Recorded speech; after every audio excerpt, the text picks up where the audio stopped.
Vous allez bien? Oui. Bon.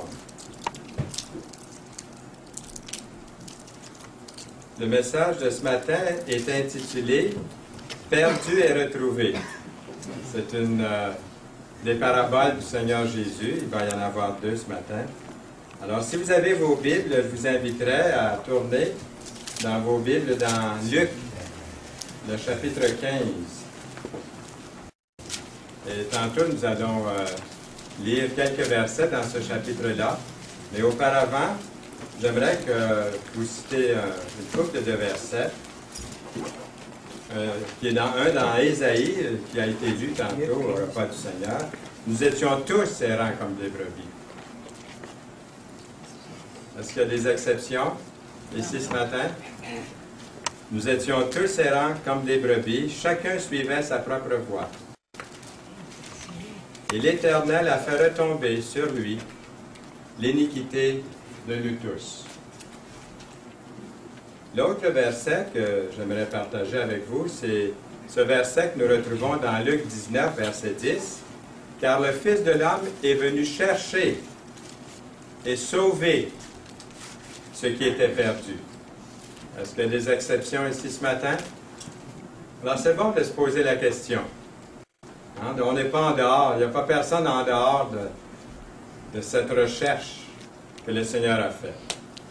Un autre beau verset, un texte que nous retrouvons dans Ézéchiel, chapitre 34, verset 16, qui dit ceci. « Je chercherai celle qui était perdue. Je ramènerai celle qui était égarée. Je penserai celle qui est blessée. Et je fortifierai celle qui est malade. » Dans le recueil de chants qu'on appelle avec des cris de joie au numéro 284, on ne l'a pas ici aujourd'hui, il y a une référence de ce cantique-là, de ces paroles que nous venons de voir dans Ézéchiel. Un cantique qui a été inspiré de ces paroles-là.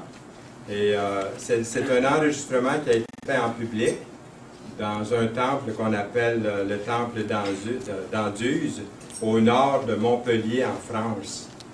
Et j'aimerais que vous le faire écouter.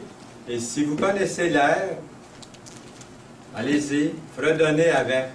Les paroles vont être à l'écran. Il y a seulement le premier couplet et le refrain à l'écran. Alors, le deuxième couplet, si vous connaissez les paroles, allez-y aussi. Vous faites et puis ça va être joli comme arrière-plan musical. Alors, on écoute ça. Et puis, vous allez voir, il y a un vrai beau message de cette brebis qui est perdue.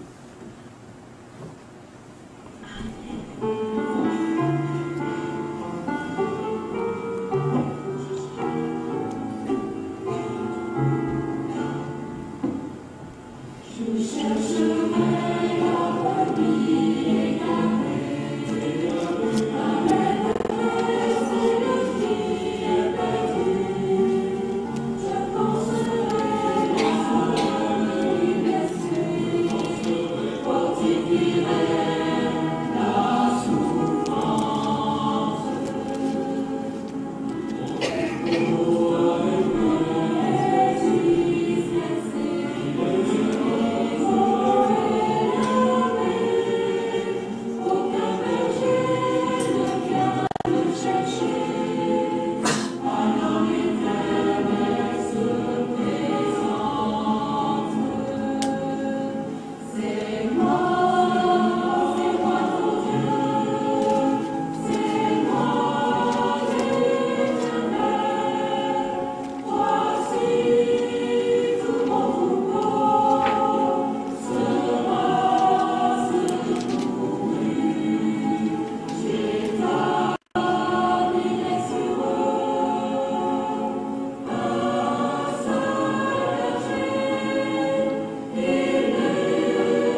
beau, hein? Ouais. C'est beau.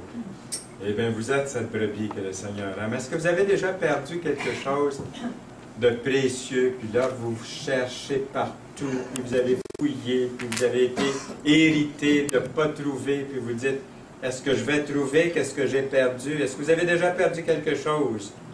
Vous vous souvenez de la joie immense que vous avez ressentie quand vous l'avez enfin trouvé? Hein, il y a quelqu'un, certainement vous pensez à quelque chose. On a tous perdu quelque chose. Il ne faut pas attendre à 70 ans pour oublier puis perdre des choses. Toute notre vie, on a des fois perdu quelque chose comme ça. On était en vacances, toute la famille, il y a plusieurs années. Maintenant, nos enfants étaient jeunes, Alain, Nicole et France. Et puis nous autres, là, quand on partait en vacances, on allait à Saco, c'est au nord de Portland, Maine, tout près de Old Orchard. Et puis, petit endroit tranquille, on faisait du camping.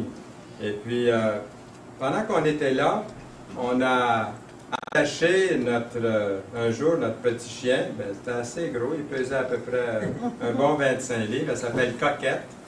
Et puis, c'est un chien que les enfants ont beaucoup aimé chez nous. Ça, ils ont été élevés avec Coquette. Je ne sais pas s'il y en a qui ont connu Coquette ici. Hein? Oui, il y en a qui ont connu Coquette, c'était bon.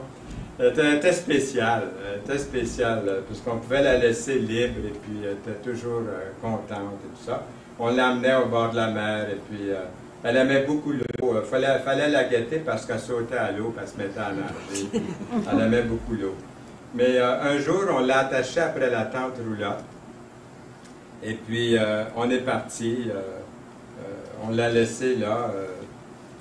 Puis, pendant qu'on était parti, il y a eu un orage épouvantable. Puis, pendant l'orage, elle s'est détachée. Et puis, on l'a perdue. Et puis là, les enfants avaient de la peine, puis moi, j'avais de la peine. Je savais pas à quel point j'aimais mon chien. Et puis, vous savez, les Américains, comment ils aiment les animaux. Et puis, ça s'est parlé de bouche à oreille. Finalement, il y avait des annonces à la radio. On était assis sur la plage, puis ils annonçaient une petite blonde, une chienne perdue à Saco. Et puis, mais on ne pouvait pas la trouver. J'ai fait la bicyclette partout en auto, on est allé chercher. Elle était disparue. Le jour avant d'entrer, je m'en vais au bureau de poste et puis, pour acheter des timbres, tout ça. Puis je dis à la personne qui était derrière le comptoir, est-ce qu'il y a une fourrière autour où est-ce qu'on garde des animaux, des chats, des chiens? Il dit oui, puis il dit justement, il dit, le gars est derrière vous, là, il dit au comptoir là-bas. On avait prié le Seigneur, on savait que c'était maintenant impossible, il fallait retourner chez nous, il fallait retourner au nord. Et puis, je suis allé tout de suite trouver le type, c'est le directeur de cette fourrière qui était à quelques distances de Saco. Et puis, il a dit, il dit, oui, on a ramassé une couple de chiens hier. Il y avait justement un chien blond, une chienne qui suivait un gros chien noir. Alors, j'ai dit, donnez-moi l'adresse, s'il vous plaît. Il dit, c'est un peu compliqué. Donnez-moi l'adresse. Je n'avais pas de GPS à ce moment-là. Et puis, il m'a donné l'adresse, et puis je vous garantis que ça n'a pas pris de temps qu'on est allé. Et quand on est arrivé là, elle était au fond de sa cage. Il y avait un trou à peu près grand comme ça dans cette cage-là. Elle a passé au travers, ziou! Et puis elle nous a sauté dans les bras. Vous imaginez la joie de Alain, Nicole et France, Yolande et moi, de retrouver notre Coquette. Est-ce que vous pouvez vous souvenir d'avoir comme ça perdu quelque chose de précieux? Peut-être quelque chose de sentimental. Et puis un souvenir, un héritage, quelque chose que vous avez perdu, un portefeuille, une bague de fiançailles, une montre bracelet. On a habité, nous, 10 ans à Montmagny. On a établi une petite église là-bas à Montmagny, qui est toujours là d'ailleurs, il faut prier, parce qu'elle est très petite maintenant, et puis on aurait besoin de Yolande et de Fernand Saint-Louis pour retourner un peu partout en province, mais aussi à Montmagny pour avoir une relève dans cette armée. À l'époque, on vivait, on avait cette maison-là, puis Yolande, durant la journée, elle a touché à sa bague, ses alliances, puis le gros diamant au milieu, il y avait du jeu. Et puis, quand elle l'a retouché un peu plus tard, ça ne bougeait plus. Puis un peu plus tard dans la journée, je ne sais pas si je raconte l'histoire comme il faut, Yolande est là, ici, avec moi. Elle a réalisé qu'elle n'avait plus son diamant. Alors, on a prié ensemble. On a dit, Seigneur, un diamant. Bon, là, il fallait passer la balayeuse. Tu sais, la maison est grande. Et puis, un diamant, ça peut rentrer dans le tapis. Et puis, pour faire une longue histoire courte, en montant du sous-sol, quelque chose brille dans le tapis à l'entrée de la maison.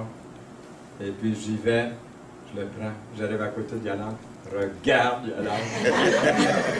Alors, vous imaginez la joie de retrouver le diamant d'une bague. C'est quelque chose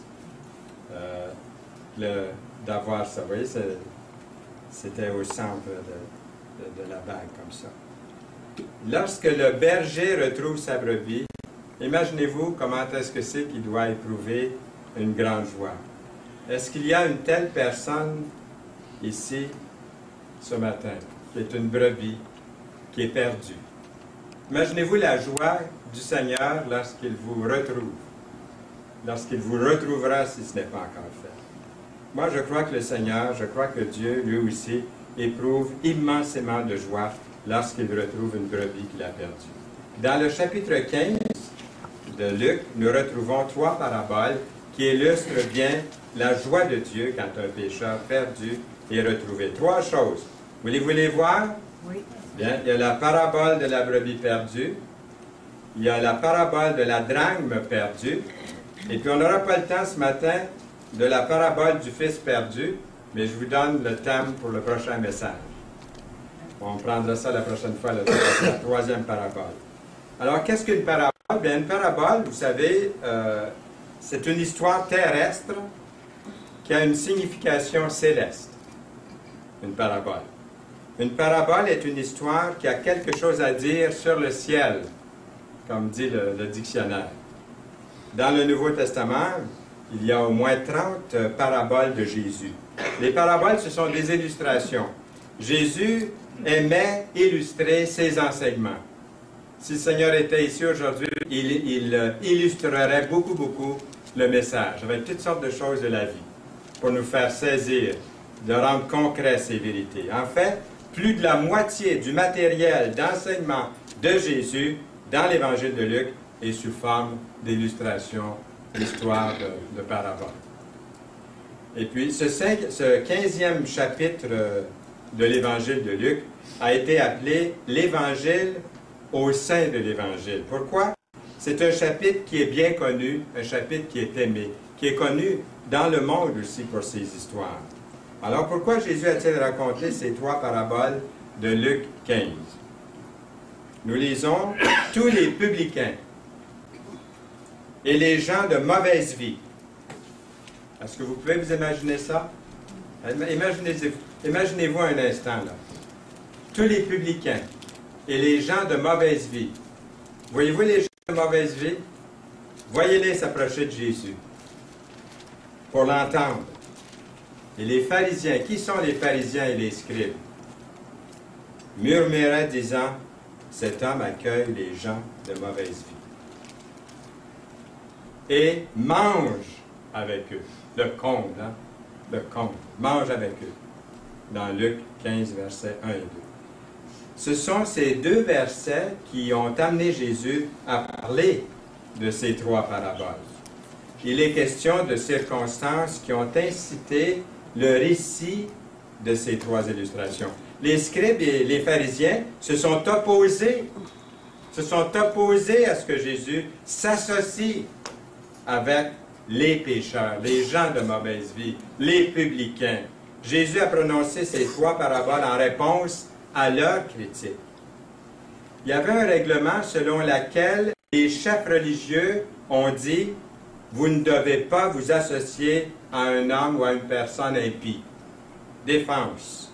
Les gens qui n'ont pas gardé strictement la loi juive et les traditions des anciens ont toujours été considérés à cette époque-là comme des méchants, comme des impies. Il ne faut pas se tenir avec eux.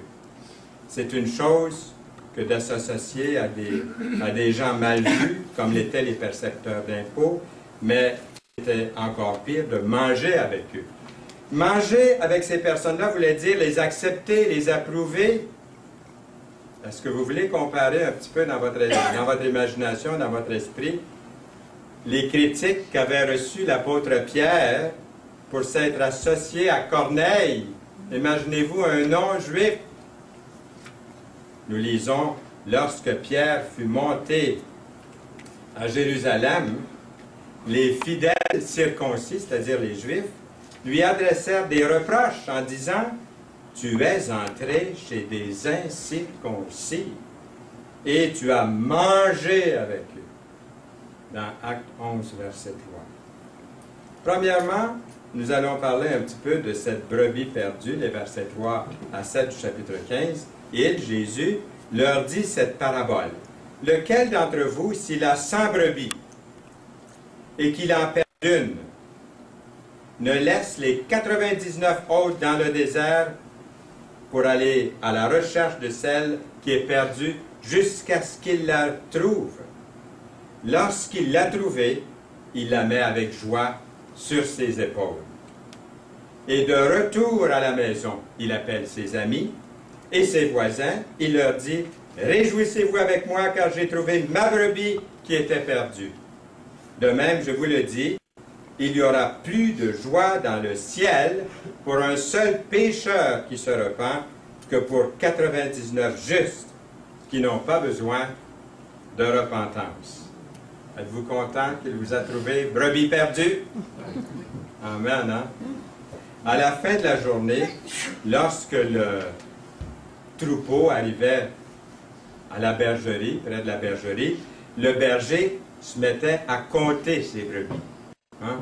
98, 99. Ah! Où est Agnelet? Hein? Où est Agnelet? Parce qu'il les connaissait par son nom en plus. Il en manque une. Il demande à un autre berger à proximité de prendre soin du troupeau pendant qu'il se met à la recherche de la petite brebis perdue. Le propriétaire d'un troupeau de moutons n'était peut-être pas toujours un homme très très riche non plus. Parmi les Bédouins, la taille d'un troupeau pourrait varier entre 20 à 200 brebis. 300, c'était considéré comme un grand troupeau. 100 moutons, un troupeau de taille moyenne. Le berger veillait sur ses brebis lui-même, en personne. Il ne peut pas se permettre souvent de payer un gardien, donc lui-même prend soin des brebis. Parfois, un troupeau appartenait aussi à l'ensemble d'un village. On appelait ça un troupeau communal.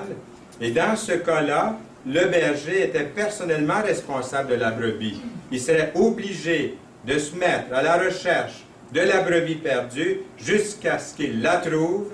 Et si le mouton avait été tué, le berger devait rapporter la peau du mouton pour montrer de quelle mort ou comment il avait été tué, comment cette brebis ou ce mouton avait été tué. Le berger cherche la brebis perdue jusqu'à ce qu'il la trouve. Alors vous allez peut-être dire, ouais, mais pourquoi se préoccuper d'un seul agneau perdu alors que 99 sont en sécurité? Voyons donc. La plupart d'entre nous, je sais, la plupart d'entre nous, si nous avions une entreprise, il me semble que nous serions heureux d'avoir un taux de réussite de 99%. Mais ce berger, c'est le bon berger. C'est pour ça qu'on l'appelle le bon berger. Notre bon berger, lui, a un cœur de berger. Il se soucie profondément de l'agneau qui est absent. Qui est absent aujourd'hui, là? Il y a des chaises de vide, hein? C'est vrai qu'il y a des petits agneaux qui sont montés, là. Mais il y a peut-être quelqu'un, là, qui est ici, qui devrait être ici aujourd'hui, qui n'est pas là. Le Seigneur l'aime. Dans le cas qui nous préoccupe aujourd'hui, l'agneau est retrouvé vivant. Le berger l'a pris dans ses bras, l'a mis sur ses épaules, l'a retourné à son troupeau, puis ensuite, qu'est-ce qu'il fait? Il appelle ses amis et leur dit, « Réjouissez-vous avec moi, j'ai trouvé ma brebis qui était perdue. » Dans Luc 15, verset 6. Beaucoup d'entre eux étaient aussi des bergers, puis ils connaissaient la joie de retrouver une brebis perdue. Alors, on pouvait tous se réjouir ensemble. Encore une fois, vous pouvez vous-même, sans aucun doute ici ce matin, vous identifier à ça. Imaginez-vous retrouver quelque chose de précieux que vous aviez perdu. Peut-être que c'est votre Bible que vous avez perdue, ou égarée à quelque part. Vous voulez appeler vos amis après avoir trouvé un beau verset. Je me rappelle quelqu'un dans notre famille un jour, il est arrivé à côté de moi, puis ça faisait longtemps qu'il n'avait pas lu sa Bible, puis tout à coup je le vois avec une Bible, et puis il vient me trouver, il dit « Regarde ce que j'ai trouvé ». Il était content d'avoir trouvé quelque chose dans la parole de Dieu qui lui parlait profondément. Peut-être c'est votre Bible, et vous voulez appeler vos amis ou leur envoyer un courriel pour partager quelque chose de beau que vous avez trouvé dans la bonne nouvelle, dans la parole de Dieu. Je vais vous montrer un couple d'un certain âge ici, mais ça c'est un couple amoureux. Oui, un couple amoureux. Je ne vous donne pas leur nom, là, seulement leur photo. Et puis, ils se sont écrits pendant la Deuxième Guerre mondiale. Vous auriez dû voir ce qu'ils se sont écrits. Des belles lettres d'amour, hein? C'était quelque chose. Durant la Deuxième Guerre mondiale, ils se sont écrits, et à tous les jours, il écrivait une lettre à sa bien-aimée. Et puis, pourtant, une de ces lettres a été perdue. Et est arrivée chez lui que 42 ans plus tard. Et là, ils sont en train de la lire, la fameuse lettre. 42 ans plus tard! Pour moi, ils ont fêté ça, hein? Il y a un soldat qui a perdu son bracelet en argent au cours d'une bataille. On lui a retourné son bracelet 43 ans plus tard. C'est quelque chose que vous voulez faire connaître à tout le monde quand ça arrive, ça. Vous voulez appeler le journal, la télévision, leur envoyer une photo accompagnée d'un article sur cette extraordinaire retrouvaille. Jésus leur dit, de même, je vous le dis, il y aura plus de joie dans le ciel pour un seul pécheur, pas 10. Êtes-vous ce pécheur? Ce seul pécheur qui se repent. C'est pas beau, ça? Dieu connaît lui aussi la joie. Oui, Dieu connaît la joie de retrouver quelqu'un. Vous, moi, quelqu'un encore qui n'est pas venu là. Dieu se réjouit, Dieu connaît aussi une joie immense de retrouver un précieux pécheur. Un précieux pécheur qu'il retrouve. Deuxièmement, nous avons la parabole de la drachme perdue. La drachme, c'est une monnaie grecque qui était subdivisée en 6 oboles. C'est une unité monétaire légale de la Grèce qui a été en vigueur, imaginez-vous, jusqu'à ce que l'euro devienne l'argent courant là, en Europe. Donc, c'est quelque chose hein, quand on pense à ça. Alors, cette deuxième parabole du Seigneur est très similaire à la première. On pourrait aussi les appeler des paraboles jumelles. Elles nous enseignent le même message. La première parabole ferait, je dirais, plus appel aux hommes, tandis que la deuxième parabole plus aux femmes. Une dame aurait perdu une pièce d'argent, puis aurait balayé partout dans sa maison, jusqu'à ce qu'elle la trouve, cette pièce d'argent. Ça me fait penser à mon épouse qui a perdu son diamant. On l'a cherché, on l'a-tu cherché, puis quand on ne le cherchait plus, on l'a trouvé. Souvent, les gens plus pauvres n'avaient pas de beaux planchers dans leur maison. Des fois, c'était la terre. Souvent, c'était directement sur le sol, couvert de foin ou de feuilles. La maison pouvait être sombre aussi à l'intérieur, pas de fenêtre, ou très peu, peut-être une petite ouverture à quelque part. Quelle femme, si elle a 10 drachmes et qu'elle en perd une, n'allume une lampe? Avez-vous vu la lampe? Elle est toute petite, là, on la voit ici. Oh, pardon. On la voit ici, là. pour pouvoir retrouver cette pelle perdue. C'est comme chercher une aiguille dans une botte de foin. Mais le texte dit qu'elle va chercher cette pièce de monnaie jusqu'à ce qu'elle la trouve, aussi longtemps qu'il faudra. Pourquoi est-ce qu'elle fait ça? Pour elle, c'était absolument vital qu'elle retrouve cet argent. La pièce a été égale à toute une journée de salaire. Vous gagnez combien par jour? Pour un ouvrier en Palestine, c'était une journée de salaire. Elle se devait de rechercher avec intensité, avec détermination, car si elle ne trouvait pas la pièce d'argent, sa famille pourrait manquer de quelque chose à manger, ou ne pas être en mesure de payer les factures. Mais plus que probable, cette pièce ne devrait peut-être pas servir aux dépenses après tout. Ça pouvait être une partie de sa dot, ou portée comme un ornement décoratif sur sa coiffure. Ça équivaudrait aujourd'hui à une bague de fiançailles parsemée de diamants. La perte de l'un de ces diamants lui causerait beaucoup de douleur et de chagrin. Alors elle a fouillé la maison jusqu'à ce qu'elle la retrouve. Les femmes, ils ne travaillaient pas à l'extérieur comme aujourd'hui, et puis comme beaucoup de femmes le font, mais le seul endroit où elle pouvait perdre son bijou, bien, c'était dans sa maison. Et je pense qu'à l'époque, Yolande était toujours à la maison aussi, parce qu'on a élevé nos enfants, et puis elle ne travaillait pas pendant cette époque-là à l'extérieur du foyer pour pouvoir être avec les enfants. Nous lisons, lorsqu'elle l'a trouvé, elle appelle ses amis, ses voisines, et dit, « Réjouissez-vous avec moi, car j'ai trouvé la drachme que j'avais perdue. » Dans Luc 15, verset 9. Encore une fois, je suis persuadé que vous pouvez vous identifier à ça aussi. Nous autres, je vous ai parlé des vacances tantôt. Quand on partait en vacances, là, c'était pas drôle, hein? On avait une grosse météore 55. Vous la voyez, là? Elle était très large. Elle était plus large que la Cadillac, mais c'était pas mal moins cher. Et puis quand on partait, nous autres, là, on partait avec la tente roulotte, une tente, une très grande tente, un abri, 5 bicyclettes.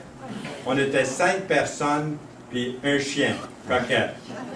Alors, quand on partait, puis on repartait du camping, là, on était chargé comme une mule, hein? Et puis ça s'en allait par là. Puis on était rendu en Nouvelle-Angleterre. Il y a une voiture qui a passé à côté de nous autres, qui nous a fait signe. Le feu, après une roue de la tente roulotte. Et puis là, on s'est arrêté. Et là j'avais des soucis, des problèmes, hein, des gros problèmes. On était in the middle of nowhere, comme on dit en anglais. Et puis on voyait rien non plus autour, pas de maison, rien. Et puis c'était un samedi après-midi, tard dans l'après-midi, on s'est dit on est foutu. Il va falloir monter la roulotte dans le champ à côté, puis passer la nuit ici, jusqu'à lundi matin, quand les garages rouvrent. Mais ils n'avaient pas de garage, hein? On ne sait pas où est-ce qu'ils étaient, puis on n'avait pas passé, ça faisait pas mal longtemps aussi. Alors j'ai décroché ma bicyclette. J'ai dit aux jeunes, priez, puis restez avec maman tout proche. Moi, je vais aller jeter un coup d'œil de l'autre côté de la colline. Il y avait une petite colline. J'ai pris ma bicyclette, je suis parti. En descendant la colline, j'aperçois un garage. In the middle of nowhere, encore une fois. Un garage. J'arrête au garage. Ils ne vendaient que des choses pour les bateaux, puis les tentes roulottes, puis les roulottes de bateaux. Il y avait exactement la roue qu'il nous fallait. Et puis, ils fermaient dans 5 minutes. Imaginez-vous la joie de retrouver tout ce qu'il fallait. Ça, c'était une vraie réponse aux prières. On serait peut-être encore là le long du chemin après du camping. Mais c'était quelque chose de pouvoir vivre cette retrouvaille ce jour-là. Vous voyez, le point du message de ce matin, c'est cette joie qui est similaire à la joie dans le ciel quand un pécheur est retrouvé. Ça devrait nous toucher, ce message, ce matin. Ça devrait nous toucher profondément. Et si vous écoutez ce message, vous êtes ce pécheur que Dieu aime. Et de vous retrouver, de vous laisser trouver par lui, quelle joie dans le ciel. C'est ça le point du message aujourd'hui. La plus longue et la plus connue des paraboles est à venir. Comme je vous ai dit, ça va être la parabole du Fils prodigue. Nous allons l'examiner séparément la prochaine fois. Ne manquez pas le prochain message, hein? Mais entre-temps, revenez ici. Moi, je vais être de retour dans un mois, mais revenez à toutes les fois que vous pouvez ici. Alors, je dirais que, pour conclure, il y a 4 leçons que nous devons discerner. J'aimerais que vous en preniez note. Comment ces 2 premières paraboles peuvent nous apporter des choses. Premièrement, chaque personne est précieuse aux yeux du Seigneur. Pas seulement ceux et celles qui sont à l'Église ici aujourd'hui, mais beaucoup de gens là, qui sont là, qui ne sont pas avec nous aujourd'hui, qui sont précieux pour Dieu. C'est ça qu'il faut réaliser. Celui ou celle qui est perdu aujourd'hui est aussi précieux que vous et moi là, qui sommes ici. Vous et moi qui avons été retrouvés par le Seigneur, aussi précieux que. Il est très important de trouver un pécheur qui est perdu. La recherche doit se faire jusqu'à ce qu'il ou elle soit retrouvé. On pourrait comparer ceci à l'enlèvement d'un enfant. Par exemple, l'enlèvement de la petite Cédrica Provencher. Je la mets parce que si jamais vous voyez cette petite fille-là, imaginez-vous la joie qu'il y aurait au Québec, chez vous, chez nous. Si on nous annonçait qu'on a retrouvé la petite Cédrica Provencher. Ce serait une grande joie.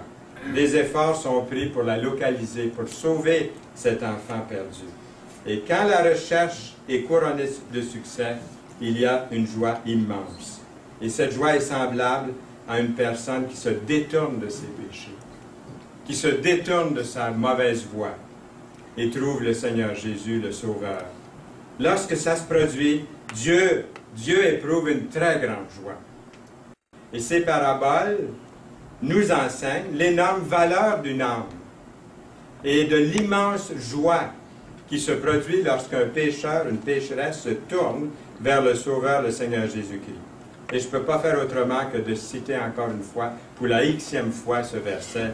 Dieu a tant aimé le monde, qu'il a donné son Fils unique, afin que quiconque, écrivez votre nom à quiconque, au lieu de quiconque, mettez votre nom, afin que quiconque croit en lui ne périsse point, mais qu'il ait la vie éternelle dans Jean 3,16.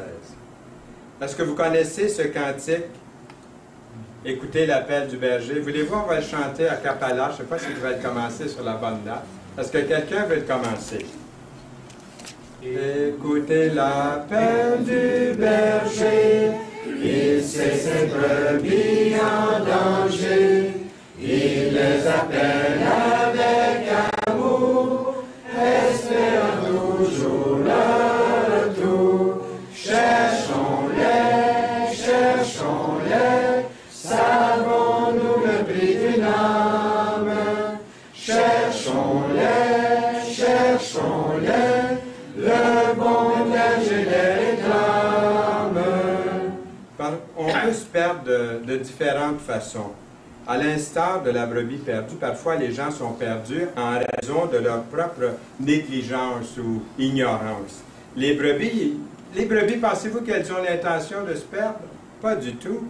Elle n'est pas fâchée contre le berger, contre personne. Elle a été tout simplement négligente. Elle a erré tout doucement du reste du troupeau. Elle ne savait même pas qu'elle était perdue, qu'elle était en train de se perdre. Et c'est la nature du mouton, ça, de se promener ça et là, puis de regarder, puis tout à coup, hop, où est-ce que c'est qu'il y a tout le monde, hein? Je suis perdu, on se lamente, on crie, on est perdu. C'est pas tout le monde qui pense qu'il est perdu, par exemple, c'est ça qui est de valeur. Si seulement on les entend bêler, on va aller à leur rescousse. Nous étions tous errants comme des brebis. Chacun suivait sa propre voie. Ésaïe 53, 6. Les gens n'ont pas l'intention de quitter l'Église. Ils n'ont pas l'intention de quitter le troupeau, les gens. Mais au fil du temps, peu à peu, par négligence, par ignorance, certains ne sont plus dans l'Église visible du Seigneur, qui est quoi? L'Église locale. Dans d'autres circonstances, comme la drachme perdue, une personne peut être perdue à cause ou à la suite de la négligence d'une autre personne. La pièce a été perdue en raison de l'imprudence de la dame, peut-être. Hein? Ou on pourrait offenser quelqu'un sans même le savoir. Les pécheurs eux-mêmes, souvent, ont une excuse pour ne pas venir au Seigneur. En évoquant les hypocrites, disent-ils, qu'il y a dans l'Église. reléguant les gens religieux au rang des pharisiens et des scribes du verset 2. Une personne pourrait être offusquée par une autre personne et perdre tout intérêt pour l'Église, surtout quand les autres chrétiens ont posé envers elle des gestes ou des paroles dures. Il y a des gens sensibles et puis pour eux c'est difficile. À leur endroit, on a posé des gestes ou des paroles et puis on a mal parlé d'eux peut-être. Ou encore de leur avoir imposé de force nos opinions. Nous devons être un encouragement les uns pour les autres. Soyons attentifs pour ne pas provoquer un frère, une sœur qui tombe ou qui est tombé. Faisons attention à ne pas provoquer un autre chrétien au point de le décourager, de le décevoir. Soyons à l'affût de ceux et celles qui pourraient perdre de l'intérêt. Les reprendre avec amour, avec douceur, nous lisons dans l'Écriture. Nous devons être à la recherche de la brebis perdue et des pièces de monnaie perdues parmi nous. Est-ce qu'il y en a? Ces deux paraboles sont très évangéliques. Remarquez comment la première parabole commence. Lequel d'entre vous, s'il a 100 brebis, qu'il en perd une, ne laisse les 99 autres dans le désert pour aller à la recherche de celle qui est perdue dans Luc 15, verset 4. La deuxième parabole est similaire, où quelle femme, si elle a 10 drachmes et qu'elle en perd une, n'allume une lampe, ne balaie la maison et ne cherche avec soin jusqu'à ce qu'elle la retrouve dans le verset 8 du chapitre 15. Nous avons la responsabilité d'être le gardien de notre frère. Qu'est-ce que je fais pour retrouver les brebis qui sont perdues? Que faisons-nous? Ensuite, quatrièmement, nous devons nous faufiler parmi les pécheurs, comme l'a fait le Seigneur. Et ça, c'est délicat ici. Je vais donner juste un petit mot d'explication. En tant que parents, c'est vrai, nous disons à nos enfants de faire attention avec qui ils s'associent. Nous faisons bien de les avertir. Nous ne voulons pas qu'ils aient de mauvaises fréquentations. Ça a été le souci de Yolande et moi pendant que nos enfants grandissaient. Et même encore aujourd'hui, il a 50 ans, notre fils aîné. Puis je me fais encore du souci pour savoir s'il se tient avec les bonnes personnes et tout. Et je sais qu'il le fait, il se tient avec les bonnes personnes. Mais ce faisant, nous leur donnons certainement de bons conseils, mais en même temps, parfois, en tant que chrétiens, nous ne disposons plus d'amis non chrétiens. Voyez-vous? Je me rappelle un jour, j'ai commencé à suivre des cours de peinture. Mon but, c'était d'être parmi, parce qu'en tant que pasteur, en tant qu'ouvrier, en tant que prédicateur de l'Évangile, je suis toujours avec les chrétiens, mais je voulais être plus dans le monde, comme vous, qui êtes au travail. Alors, j'ai suivi des cours, toutes sortes de cours. Un de ces cours-là, c'était des cours de peinture. Et quand j'avais là, personne ne savait que j'étais chrétien. Alors, je voulais vivre ce que c'était. Et sans des fois se forcer trop, ça venait toujours. Surtout lorsque j'ai fait la toile avec un homme qui prie. Ça, c'est une des toiles, en effet, que j'ai fait ici, quand on était au GDRS, là, avec la coupe, le pain et le vin. Et puis, j'étais en train de faire le monsieur, vous savez, le vieillard qui prie, là, devant sa soupe, puis de sa pomme, puis son bol de tout ça. Et puis, il y a une dame qui était là, puis c'est pas le dessin qu'elle regardait, c'est moi qu'elle regardait. Je voyais ça du coin de l'œil, ça m'embarrassait un peu, je faisais des lignes un peu croches, là. Et tout à coup, elle s'est risquée, puis elle a dit, « Hey, vous, là, qu'est-ce que c'est que vous avez, là? Il y a quelque chose, vous, là. Vous voyez? Les gens voient que vous êtes des enfants de Dieu. Et les brebis vont s'approcher, hein? Ils vont s'approcher de vous, les brebis, pour pouvoir avoir davantage. J'espère, en tout cas, lorsque nous sommes venus au Seigneur pour être sauvés, nous connaissons beaucoup de personnes qui n'étaient pas au Seigneur, qui avaient besoin de Jésus comme sauveur. Mais plus nous nous sommes retrouvés uniquement dans la compagnie de chrétiens, nos amitiés ont commencé à tellement changer que maintenant, peut-être, les seules personnes avec lesquelles nous nous associons sont des chrétiens. Jésus s'est introduit parmi les pécheurs, pas pour faire comme eux, pas pour se saouler comme eux, pas pour voler comme eux, pas pour se traîner dans la boue comme eux, mais pour être avec eux. Puis là, il voyait la différence. Hein? C'était remarquable. Imaginez-vous, il était avec eux. Quand des fois, on est mal à l'aise comme chrétien d'entrer dans un milieu, pas parce qu'on se pense mieux qu'eux, mais on s'aperçoit qu'il y a une différence. Et eux, ils la voient aussi, cette différence. Et c'est bon parce que là, on peut être avec eux. Jésus s'est introduit parmi les pécheurs afin de les aider, afin de leur montrer leur amour, l'amour qu'ils avaient pour eux. Pour devenir des enfants de Dieu, il fallait qu'ils les rejoignent. Qu'est-ce qu'on va faire, nous? Bien, j'ai une prière ici que j'aimerais vous suggérer. Est-ce que vous aimeriez la faire? Père Céleste, merci pour ces belles illustrations de ta parole et pour leur enseignement. Merci de nous aimer, d'avoir été soucieux de moi et de chacun de nous. Je sais, Seigneur, que tu ne veux pas que personne ne se perde, pas une seule brebis. Seigneur, donne-moi un cœur de berger. Veuille te servir de moi pour amener quelqu'un qui est perdu ou qui est en train de se perdre. Aide-moi à les amener dans la bergerie, au nom précieux de Jésus.